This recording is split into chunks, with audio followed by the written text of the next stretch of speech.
They say they're fighting Israel, but that's not the real war. They're fighting the one who stands behind her. They're fighting God. This isn't just politics. It's not about land or borders or power. It's a war against a promise, a war against the God who made it. And when you fight against that, you're not fighting people. You're fighting the Almighty. And no one wins that war. This war didn't begin with Iran. It didn't start in 2024, or in 1948, or even in ancient Persia. It started when God chose a people, when he made a covenant with Abraham, a covenant of purpose, of destiny, of redemption. Every empire that rose against that covenant fell. Egypt, Babylon, Rome, they weren't fighting just a nation. They were fighting the God behind it. And now Iran steps into the same story. Not the first, not the last, but still on the wrong side. Iran's leaders say they hate Israel, but Israel is just the surface. The real target is the God who chose her. They reject the idea that God still chooses, that he keeps his promises, that his word didn't expire. Because if God is still faithful to Israel, then he's still active in the world. And if he's active, they're accountable. This isn't just hatred, it's rebellion.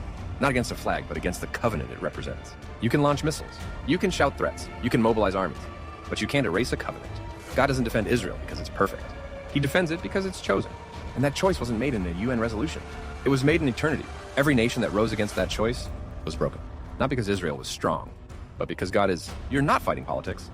You're fighting prophecy. And no one defeats the one who wrote the story. The headlines show chaos. World leaders talk strategy.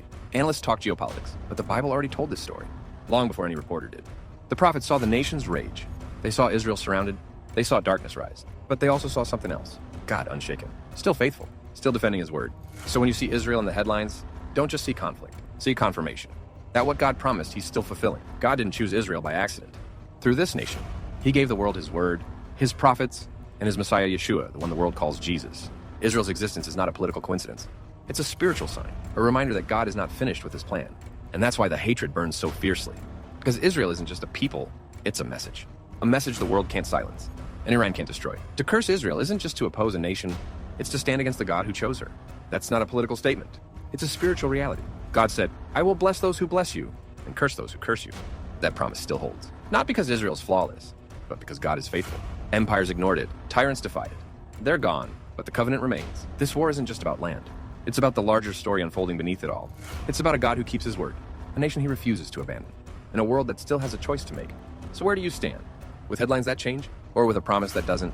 Because this isn't just history in motion. It's prophecy in real time. And whether you realize it or not, you're part of it. If you believe God is faithful, then stand with what he has chosen. Not because it's popular, not because it's easy, but because it's true. Blessing Israel isn't about politics. It's about alignment with the God who made a covenant and never broke it. The war may be loud, the hatred may be fierce, but the promise still stands, and the one who made it still reigns.